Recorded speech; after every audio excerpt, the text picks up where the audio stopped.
Welcome, everybody. Thank you so much for being here tonight. My name is Kelly Brown. I'm one of the coaches that leads one of the challenge groups. You might be in my group, you might be in someone else's. The beauty of this is we're part of the Team Freedom Family Coach, I guess you call us a network family group, and all of us lead different challenge groups, and as coach leaders, we come together on Sunday night to offer this Zoom to you, where we lean in and take turns to teach on things that we're learning, and it can vary from mindset to nutrition to fitness, but just to help add value to you and give you tools and skills to help you succeed in this challenge group that you're in, but also in life.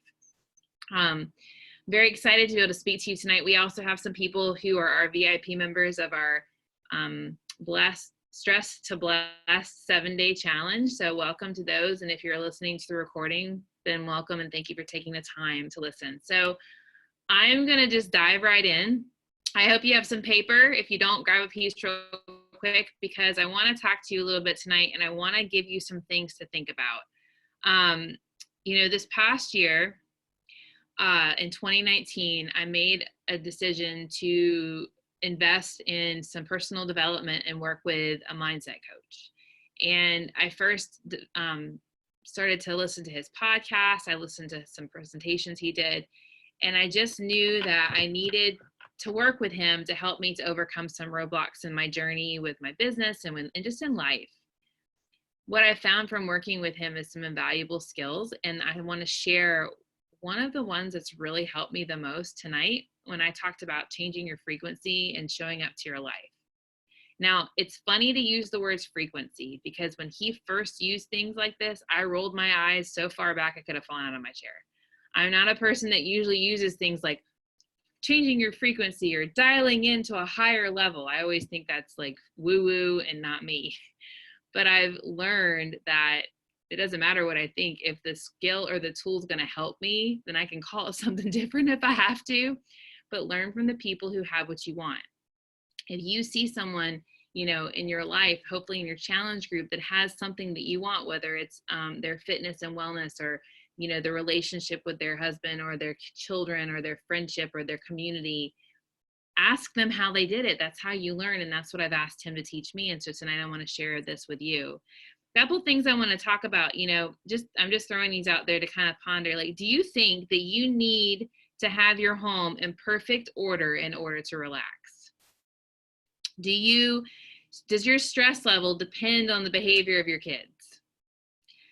Do you think you can't be comfortable or happy with who you are unless you weigh this much, or you fit in those pair of pants, or you have this body in your journey? I used to think that, y'all. Though I could not be happy if my kitchen was a mess. I would be stressed instantly, and I still don't love dishes in my sink. You can ask Angie Bradley. We've had many conversations about that. I'm a mom with 8 kiddos, and 7 here and 1 in heaven praying for me daily because she sees my stress. But what hit me with these questions that I'm sharing with you is that this kind of breakthrough moment I had to break up with my perfectionism.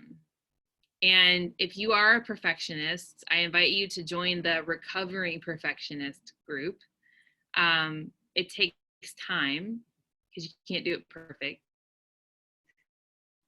Part of being a recovering is learning to embrace failure. So it was very funny that I'm teaching this to you tonight when I had to use this tool so much in the last 3 days. I texted one of my coach friends and said, I really don't feel qualified to teach this because my house was a mess all weekend. I have 2 birthdays. We had Valentine's Day, and my kids are out of school for 2 days, and life was chaotic. There was no routine. They were fighting like it was their full-time job.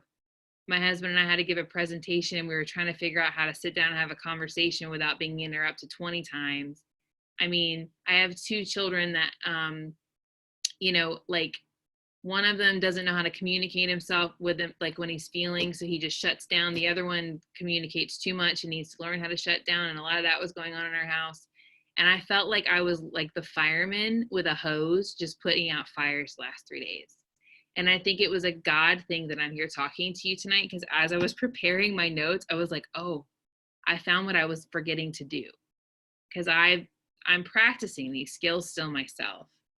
You know, I used to define, if I were to tell you, like, you know, define a good day for you, and I have my notes right here, so I'm kind of looking down, but I would say a good day for me is when my nutrition is perfect. I've drank my shake, I did my workout, I didn't eat any junk, I wrote it all down, I posted it in my challenge group one time, I commented on a few other people's posts, there was no fighting in my house, I didn't step on any Legos and swear, I got good sleep. That happens too with a Lego, sorry. My weight is down, my to-do list is all checked off.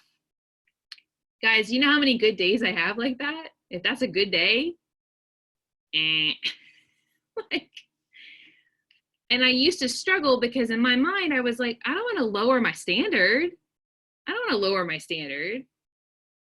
And so I would get stuck because it's like, well, I don't want it to stress me, but I don't want to lower my standard. I don't want it to overwhelm me, but I don't want to lower my standard. You know what I'm saying? And so a lot of the tools that we have, you know, what I found is that what I love about To Be Mindset is that she's taught me to let go of the cheating mentality. So like I'm having a glass of wine and it's a good day. You know, I've had days that I don't eat a vegetable, praise God, my shake is like 7 salads, but that doesn't mean it was a bad day. It meant it was a day I didn't drink my shake. I've had days that I missed my workout. I've had days that I can't finish. That bar blend, y'all, it works me. I'm sweating and out of breath like 10 minutes in thinking it's like Tinkerbell, like ruining me in a workout because she's so happy and I feel so defeated, but it's not a bad day. It's just my body being challenged. And what hit me was it starts with me. This whole process of like your life being more whatever you fill in the blank, and we're going to talk about in a minute, starts with you. And it doesn't start with you in a sense that you put yourself on the chopping block and you nitpick everything that's wrong with you. Because if that is what you're doing, I invite you to lay that down. That is not what we are here for. I am not here to pick out your flaws. And you should not be here to pick out your flaws either. When you joined a challenge group, it wasn't for us to look at your food journal and highlight all the mistakes you made. It wasn't for you to pick a workout program. And I bet you that if Joel Freeman was training you at a gym, he would not be yelling at you if you had to take a break from doing a move called a skull crusher, where I seriously thought I was going to smash my face. He would tell you, okay, he would cheer you on. We tend to be our worst critics.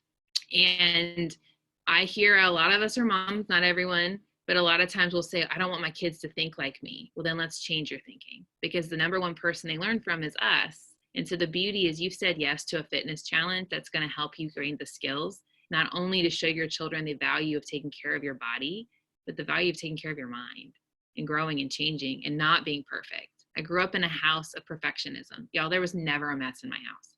Like, I'm sure I made a mess. I'm not saying I was like this perfect kid, but it was just me. My sister was 10 years older. There was never a mess. Like, we used to joke with my grandmother, if you were at her house and you got up in the middle of the night to go to the bathroom, if you came back, your bed would be made.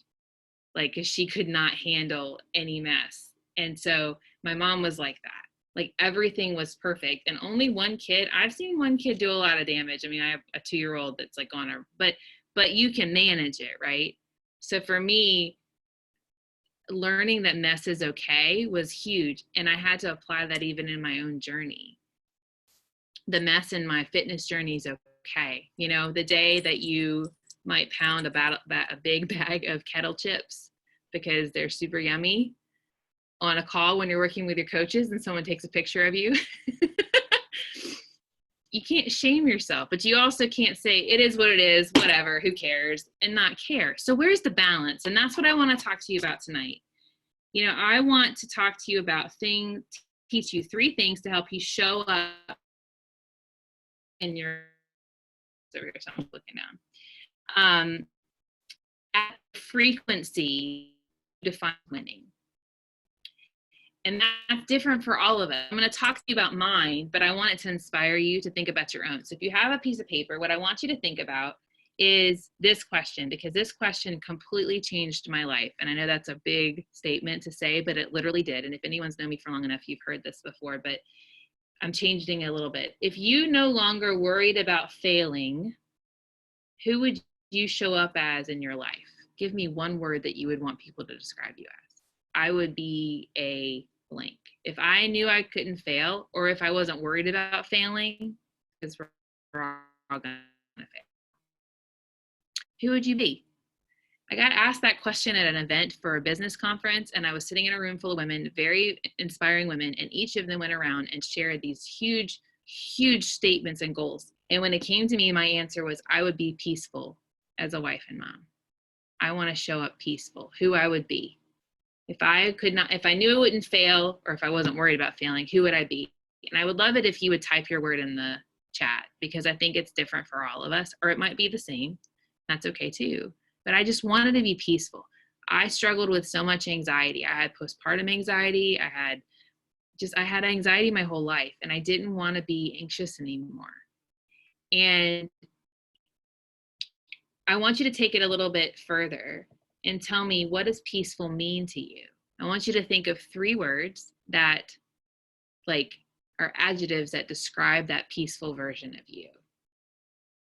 Because to me, I think that peaceful for a long time for me was keeping my head above water and not losing my crap, until my mindset coach told me to dig deeper in it. And so for me, peaceful was being joyful, being present to my kids, so not hiding in my phone, and being fun, because it wasn't fun. It was a stick in the mud a lot. So that to me is what peaceful is. That's who I want to show up as in my life. That is who I want to be. And I tell you, whatever words, confident, brave, happy, relaxed, joyful, peaceful, please, if you feel comfortable sharing, you don't have to, but I encourage you to. If you want to show up in your life, you need to know what you want to show up as. And then here's what I'm going to tell you. The reason you wrote that is because that is who you are. You are a peaceful woman. You are a joyful woman. You are brave and happy and relaxed and confident. Those things are in you. The problem is we've taken this agreement that we can't allow those pieces of us out until X, Y, and Z. We've placed a contingency upon ourselves being allowed to be this. For me, I can't be joyful with my kids when there's a sink full of dishes. Can you tell I hate dishes in the sink? I wash so many dishes in this house. I can't be happy if there's chocolate smeared down the wall in my basement, because that's what happened when I came down today. Or if the kids took the scissors and cut all of the things off of my nice Pottery Barn shams, because that happened today. I can't be peaceful. Why? Doesn't mean I have to smile at them and hug them for doing it, but it also doesn't mean I have to completely lose my composure to the point that I feel ashamed. I can be peaceful and be at a party where there's cake and ice cream and drinks and pick something to have and say no to something else and not feeling any shame about it. I can be peaceful in a day that I step on the scale and it goes up 3 pounds and I don't know why. I can, but do I do it all the time? No. Unfortunately, I don't. I'm just being honest here. It's something I'm working on, but you can. There's nothing that says you can't except for you. And I remember when I was challenged by this, it was a quote that my coach told me, is that, joy is what you bring to the situation and challenge. It is not the result of overcoming the situation and challenge. Peace, bravery, confidence, whatever it is what you bring. It is not the result. If you're waiting for it to happen, you're going to wait forever, because you're going to always find a reason. And that's how self-sabotage happens. We don't think we're worthy, so we're constantly finding a reason why we can't be that yet. And here's the kicker. We're never going to be done on this side of the planet. This is something we're going to constantly work on, so we might as well enjoy it. And so I want to tell you that when you know what you want, when you know who you want to be, I think it's important for you to take some time. And I'm going to take you through a little bit of an exercise, but not super long tonight. But I invite you to do this on your own time for longer. But I want you to take a moment and think what your day would be like as this person that you want to be. How would your morning look like? How would you interact with your kids? How would you interact with your husband? How would you interact with yourself when you're getting dressed? How would you look at yourself in the mirror for the first time? Would you look and like find something like a wrinkle on your face, or would you be getting dressed and like grab a part of your body that you're self-conscious about? Or would you get dressed and be like, oh, I feel good? How would you interact, in the car line when you're driving? Would you be distracted with a million things? Would you enjoy the view? Would you soak it in? Would you have a conversation with your kid? What would it look like? Would you take time to read to your son? Would you take time to read yourself and have a cup of coffee and not have your phone by you? And would you feel happy? Would your kids be happy? Would you like watch your 9-year-old have a temper tantrum and not take it personal and think, how can I love him better? Like, what would it, I'm describing what it would look like for me. What would it look like for you? Because our who we want to be won't really matter if we don't know how it's going to impact our life. And I'm going to be very honest, I don't like visualizing things. So usually when someone is on a call and they'll say visualize, I'm like thinking of my to-do list of what I need to do tomorrow and the groceries I need to order. But I tell you, don't do that, because then you're not gonna, when I actually took the time to think about this, I got excited. I got really excited about that person. And some of the things that she would do, like crazy, silly dance parties. I do them in the kitchen quite often. My kids think it's kind of weird. I don't care. I don't do them perfectly, but like on retreat, our coaches were there. I danced a lot. That's what keeps me happy. So I'm playing music a lot. I never did that before. My 4-year-old is amazing and tenacious and stubborn and crazy, and I love him. And he drives me crazy. And I've learned this great tool of when I want to like punish him, but he's just being his typical age, the peaceful person in me puts my finger like this, like an inchworm, and he knows it means I'm going to come tickle him if he doesn't stop. And we chase each other around, and it changes the energy and it helps me. There's a flip to this. I want you to take a moment and think, if you don't change, and if you keep doing what you're doing, whether it's with your nutrition or with the way you look at yourself in the mirror or the way you interact with your kids, what will that look like? How is that going to affect your family? Are you going to reach your goals? How will that affect your kids with their lives? That was a big aha for me. Thinking about like my girls, like looking in the mirror and shaming their bodies, it makes me sick. I would never want that. Or being afraid of food, because that was what I struggled with for a very long time. Or being defined by a number on the scale. Or my boys like not knowing how to relate to women because they had a mom that was struggling so much and was so stuck in her head, because that's what happens. I get very stuck in my head when I'm anxious and not peaceful. And how would my husband feel? Like I had to think about these things, and I didn't like to think about them. And I don't think about them for shame. I thought about them because I thought, I don't want that. For some of us with our health, like if I don't take care of my body, I have a autoimmune, my chronic inflammation could lead to a lot of really not fun stuff where I could end up like my mom, who is losing her memory. And I could not be, and I see my mom and I love my mom, and she reminds me what I don't want my body to do. So I do the best I can. And the reason I ask you to write those things down is because sometimes when you're stubborn, if you're stubborn like me, I like to use the word tenacious because it sounds more, it just means I'm stubborn in a fancy way. I don't feel like changing my state. I would rather yell. I would rather, because it feels good to just get it out. I got mad today at the cutting up of the sham, and I got mad today at the lots of things because there's just been a lot. And I yelled, and it didn't feel good. I mean, it felt good to get it out, but then I was like, man, that didn't work, And I started to feel like, what is this going to do to my son if this is how his mom treats him?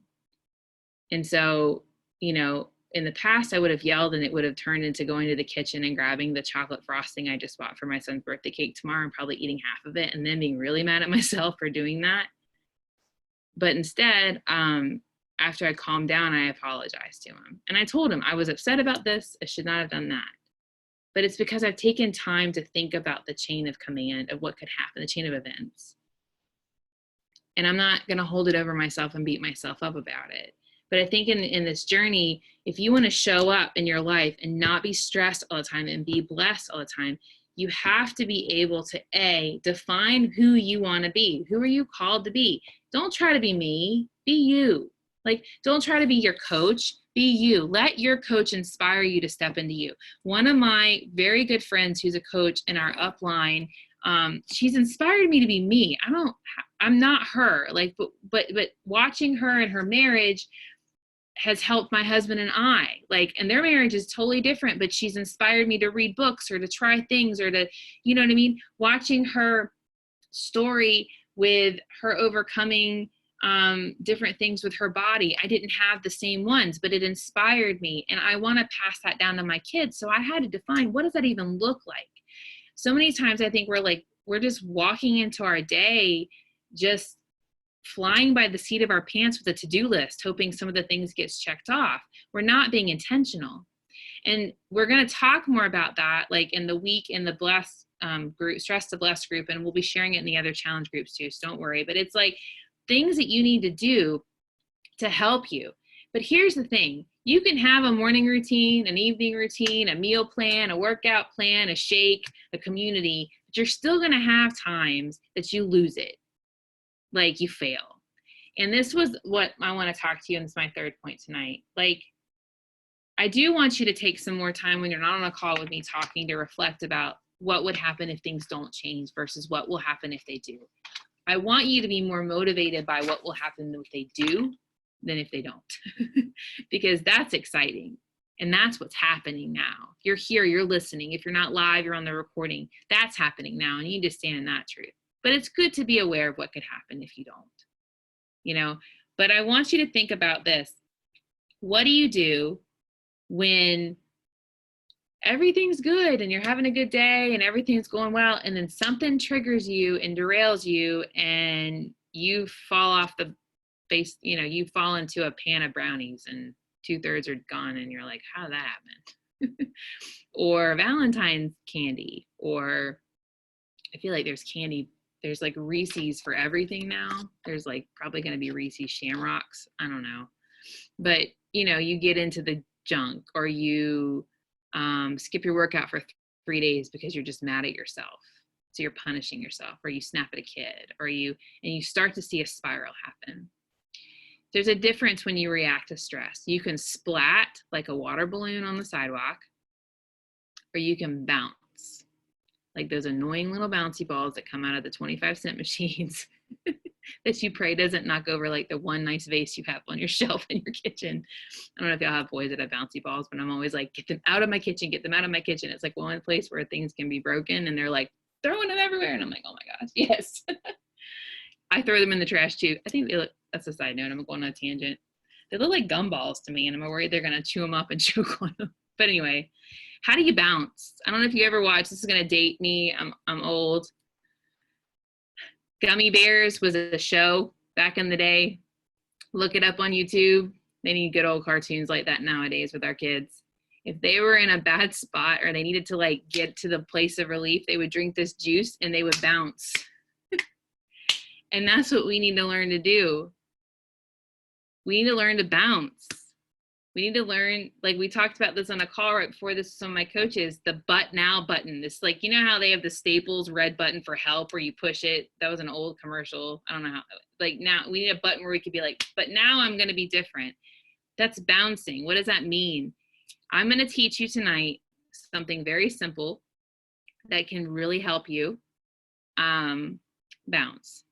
So as you're working out what the workouts need to look like, what your nutrition needs to look like, what's your morning and evening routine, how you want to relate to your kids, how you want to, you know, this is going to help you when things go south to redirect them faster. This is going to help you to change your frequency, to dial in. And so something that my mentor talked to me about is he said, you know, the highest frequency is like unconditional love and gratitude, which is to me being connected to our Lord. Like if you're a believer, like God is unconditional love, and he is a place of total gratitude and abundance. Like if you look at any of the lives of anyone who's been a martyr or a saint, they suffered, but they had joy. and gratitude, right? And so that's where we want to get. That's where we want to get to. And so when we fall out of that, which happens, whatever it, and it'll be different in different seasons, different days. And for us lovely women with hormones that kick into the equation, this tool can help you. So the first thing is, I'm going to tell you, there's 5 steps. I don't really have a crafty name for it. I guess it could be give yourself a high five. I just came up with that like right now. But number 1 is you have to pause. Everyone has to pause. Like number 1 and number 5, like I'm giving you, and the ones in the middle, I'm going to let you come up with. But number 1 is you have to pause. There is power in pausing. I don't know if you've ever had a time where you wanted to say something. You can tell I've been struggling with my kids because all my examples are yelling at my kids, but you want to say something, or maybe it's different. So here's another one. My son's birthday was yesterday. He turned 12. I got him a dozen donuts and stacked them up. And if anyone on here knows me, they know I love donuts. When I smell them, I want them, but I have a really bad sensitivity to eggs. So if I eat donuts, they don't love my body. And I was stressed, and there was a big pile of donuts, and I was like, I had to pause. Kelly, do you remember last time how sick you got? Like, what could you do instead? What would be a treat instead? I didn't want to deprive myself, but I also didn't want to hurt myself. But I had to pause because I was all caught up, because it used to be like, oh, it's a birthday. And I do have a rule when my kids have birthdays, I always have dessert with them. I do not want them to think of me as a mom who couldn't have dessert, but they know I have an egg sensitivity. So I just eat like dairy-free ice cream, or I'll get something that I can have. But I had to pause. Last night, my husband and I gave a talk to these couples, and it was really fun. And they had these yummy little bundt cakes on the table. I had to pause. Like if I ate that cake, it would not serve me well. And nothing's wrong with cake, but I picked another treat. When my child is driving me insane and I want to yell at them, I have to pause. When my husband, for the 800th time, forgets to take the trash out and I trip over the bag when I go out the front door, instead of nasty texting him, I have to pause. There's a lot of power in pausing. And that's the number 1. It's like a superpower because it's not easy. I think pausing can be very challenging sometimes, but that's number 1. You pause.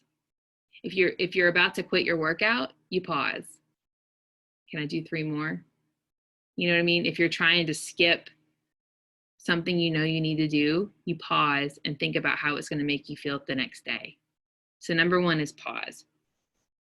Then what you need to do is you need to change your physical state. You need to change how you're feeling. So if you're feeling really negative or you're feeling really stressed, you need to do something to elevate that to something positive.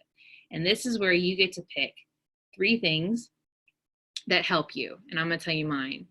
My first one is I have a playlist of songs called Change Your Frequency. And it's a mix of like gangster rap and praise and worship. And I listen to it loud and I dance.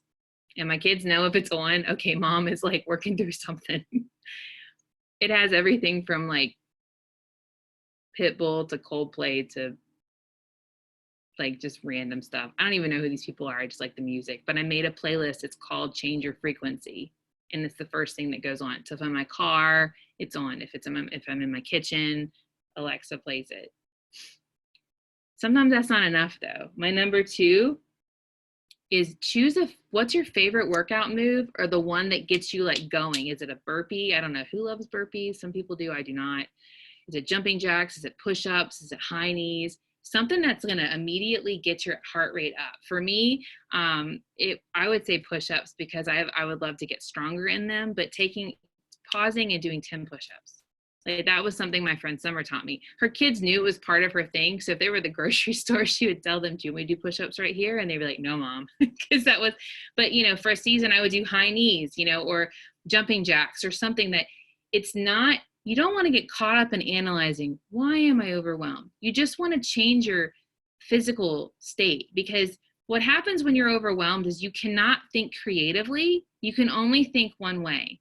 So you start to feel stuck, but you're not. So you got to think, what are 3 things? I want you to think of them right now. It could be dancing. It could be like jumping jacks. It could be just pick a workout move, do the Barbelin, that thing I look like so crazy when I do it, but I feel like I'm like a ballerina. So I see my recording, like the other day I looked like Karate Kid. I was like, my hands were all, but just do something. And I want you to pick something. So that's going to help you. And then my third one. So I, first was my playlist, then choosing to do push-ups, is to laugh hysterically as if something's really funny when it's not.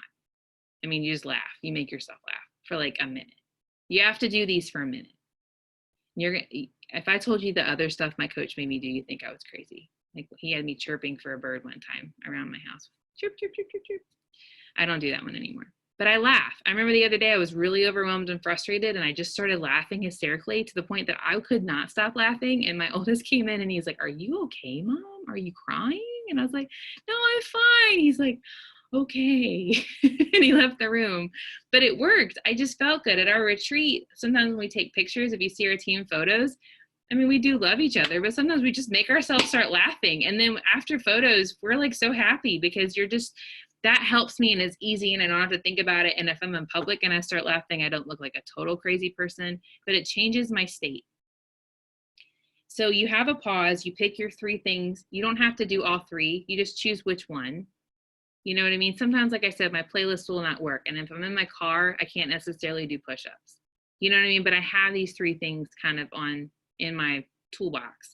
And then number 5, which is required, when you feel better, you need to be thankful immediately for whatever the problem is. Thank you, Lord, that my son is behaving this way, and I right now am learning how to love him better. Thank you that I want those donuts so flippin' bad, and you're helping me see that my health is worth more than that, and I don't have to have them. Like, you have to thank the problem, because then it doesn't have any control over you anymore. Thank you that I missed my workouts for 3 days so that now I can set a new standard of not missing more than 2 days in a row. But see, you can't do 5. You can't go from, well, if you can do 1 to 5 without the middle, let me know how.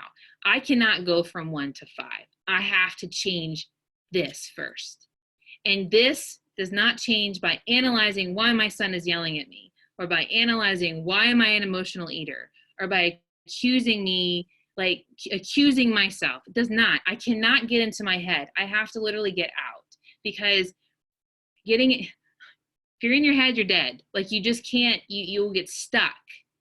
But if you change your state and you're happy, then you can think all you want, because you're more creative and you're in that place of, I want to do these things to be the joyful wife and mom because it's going to give me that life.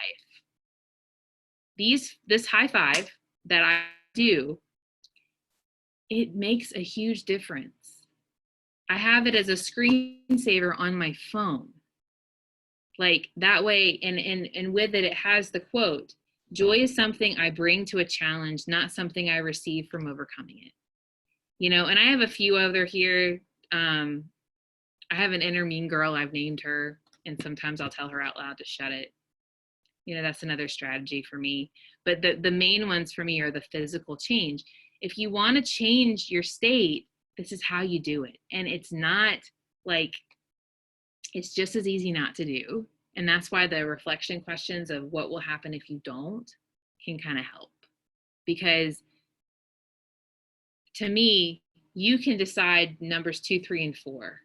Maybe it's you need to journal all your wins for that day. That helped me first season. Like, I would grab a notebook and start writing down everything I had done well that day. I made my bed. I got up. I had breakfast. I made breakfast for Xavier. I read a book to Eli. Like, I would just write them out. And that helped me a lot.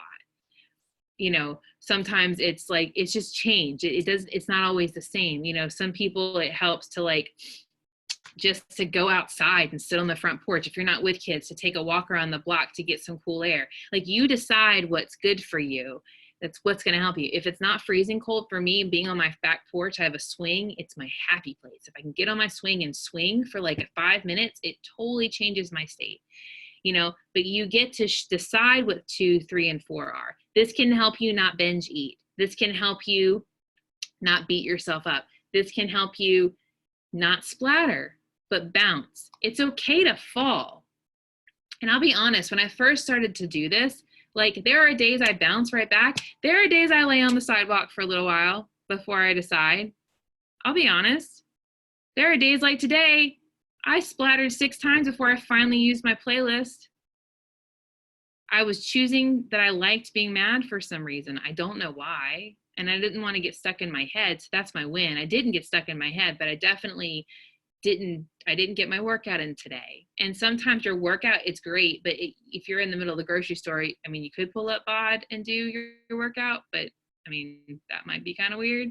So just instead do something different. You know what I mean? And what I love about it is this has made me a more fun mom.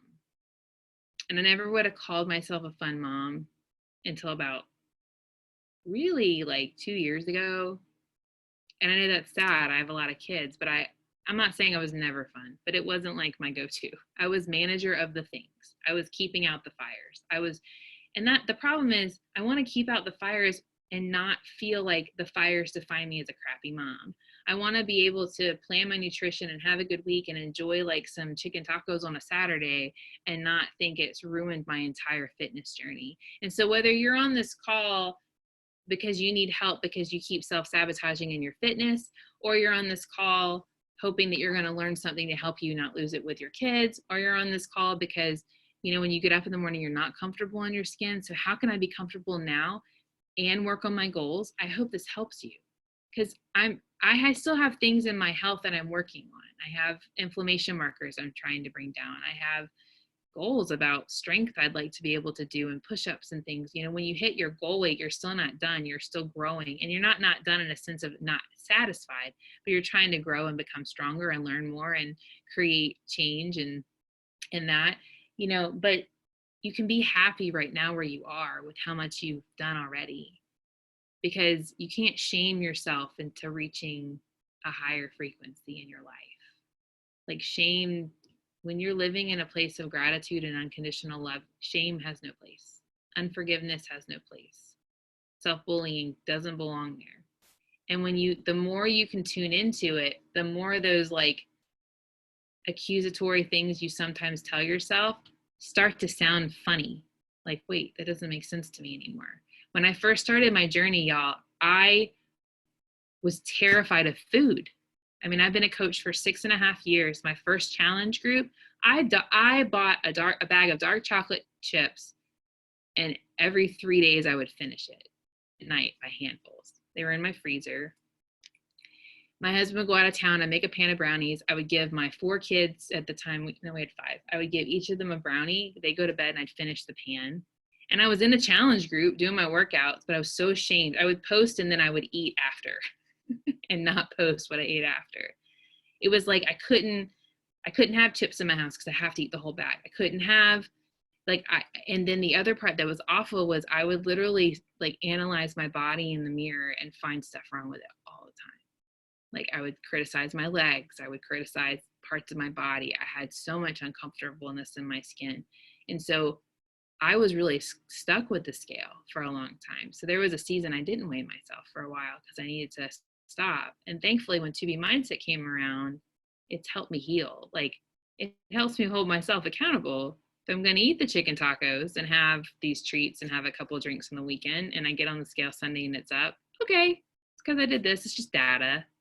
But I didn't get there overnight. Like I had to progress through and slowly move. And I wish I would have had this skill at the beginning because it was very reactionary, you know, and it took me a long time to grow. And so I tell that to you because I don't want you to think that this was something that happened overnight, but I'll tell you, it's like a muscle, like you get stronger the more you use it. And so my prayer for you guys is that you will hear these words and they will give you hope, because you can then teach this to your kids. You can teach it to your husband if they're willing. I'm reading a book about that.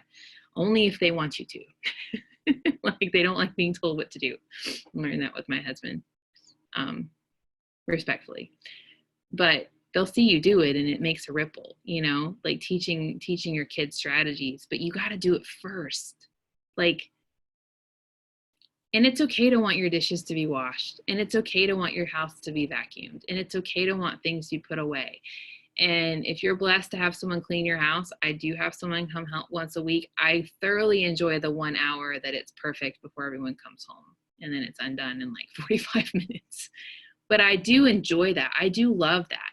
But if it's messy, I have to stop reacting to the mess, because then I can't even creatively think of how to manage things better because I'm just reacting. Or when it comes to your food, like, and those are the areas obviously I share because I battled those as much. I want you to literally get up in the morning and you're getting dressed and you look in the mirror and you're so flippin' happy with your body at whatever weight you're at. I mean, I was blessed. My 7th child, when I had Eli, even though it takes me a while to lose my postpartum weight, like about a year. I don't lose it quickly. I know people that lose it quickly and that's great. I don't. My body's like, hey, we're going to take our time, and that's fine.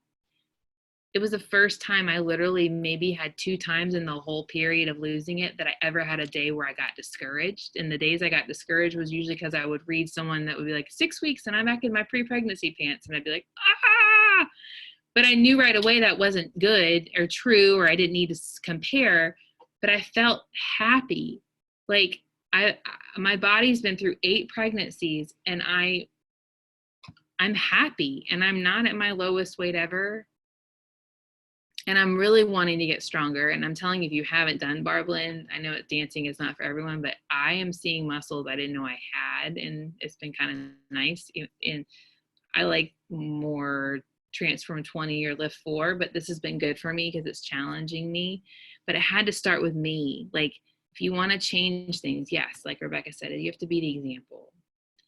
And so I hope that this helps you tonight. I would love for you to take time. I would love for you to make a screensaver with your 5. And I'd love for you to take a picture of it and send it to your coach, just for accountability. You know, I want you to take, and it's going to be messy because you've been in the habit. If you're a splatterer like me, maybe you're a bouncer. I've been a splatterer most of my life. It's going to take time like anything else. So you're going to splat way more than you bounce at first, but then eventually it's going to even out. And then all of a sudden you're going to bounce more than you splatter. And then you're almost going to learn to laugh when you splatter that you didn't bounce faster. And sometimes you're not. And then it's okay. Like, that's the perfectionism it's a deep root in my life. So I'm constantly having to kind of overcome it. You know what I mean?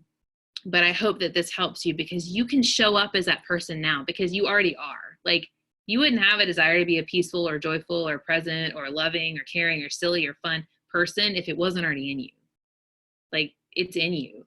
And it's just giving it permission to come out, but also giving it an environment which you can foster the virtues of that person and not attach who you are to the outcome of your day, you know? And so that's what I have for tonight. Does anyone have any questions for me? And then I'll pray. I'm just going to go look at the chat real quick. And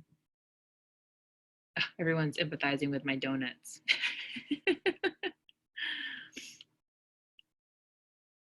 So, well, I appreciate you guys being here. Yeah, donuts are hard. I feel like if they had a donut scented candle, I could just burn the candle. If I could make my shake taste like a donut,